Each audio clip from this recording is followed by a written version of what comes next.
know, most of the people that I knew, we were all poor. We really were.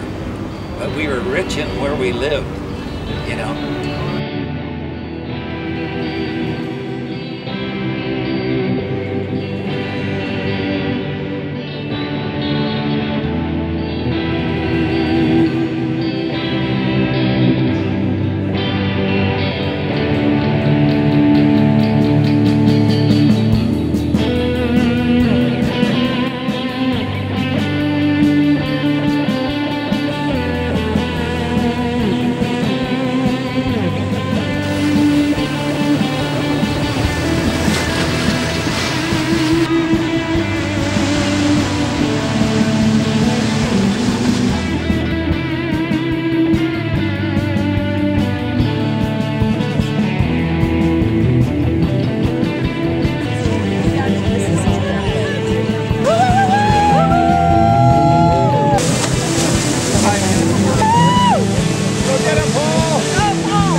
He was a nice guy, and I never heard anybody say anything against him.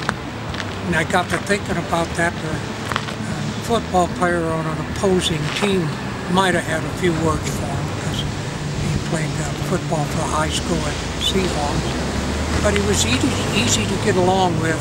Well, this was a great day today, and my father would have just been, he wouldn't have believed this, he wouldn't have understood all these people, but what an honor, what a tribute to our dad. The circle ceremony for Pinky Pedemonte that we just came back from, we had surfing friends, family, just a representation of the whole Santa Cruz community spirit, memory of Pinky, and talked about his military service, his surfing, his football, and his helping found the Surf Museum, and it was just a great spiritual thing, and threw a flower in the center and praised God, splash water. He's at peace now, and we're really happy about that, and thank you to everyone who has turned out to celebrate his life. It's been very touching to our family.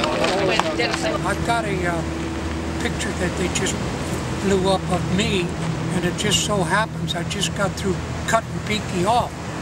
The original picture, we're both in it, but they cut him out, cut me in, so yeah, we surfed together. He was a great guy, had a wonderful sense of humor, loved people, is part of the history here in Santa Cruz, and we're really proud of that.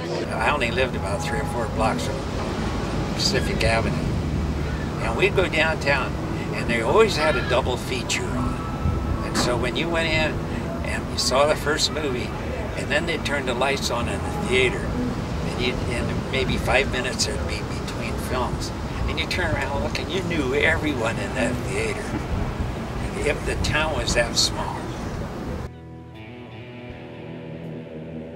My dad, I can remember in the summertime, when he'd get home about 4:15, he'd come down.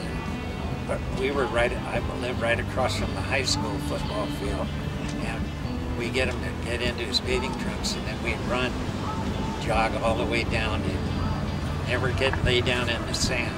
Just went in, took one dip, and ran back home. But we might have, my brothers and I might have been down at the beach all that day, but we didn't make that other trip.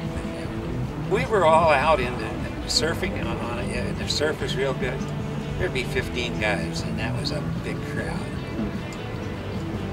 And then, you know, there were times when there wasn't any surf, and we'd just get on our boards, and we all rode on our knees, and we'd go up in front of the casino and go up the San Lorenzo River and go up as far as we could go. And we started telling stories, and I kept my straight face and never laughed. And I told him about I caught the biggest wave that ever came in. And I said I was on it, and it just hung right in there. And I got over by the wharf, and I looked to my right, and it was still cresting. And so I just stayed with it and went, and I surfed right across the wharf. And then I said I felt so good that I turned around, picked my board up, and I was so hyped that I just jumped up and flew right back over the wharf, catching on it.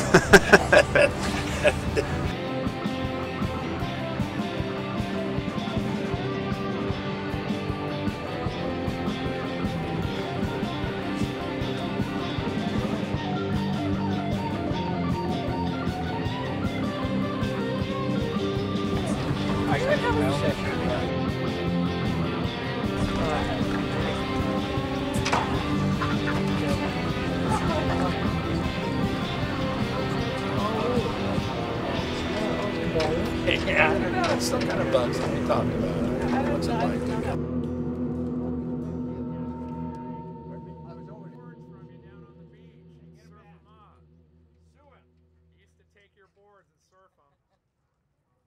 That's right. How did you know? Well, yeah.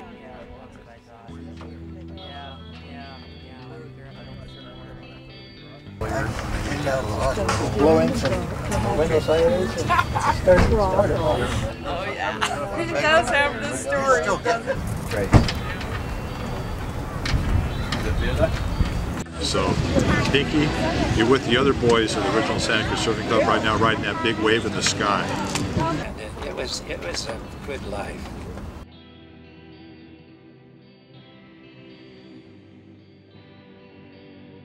Do my paper route, and then I'd stop by on the way home and see if the surf was up, and if it was, I'd go out surfing for a little while.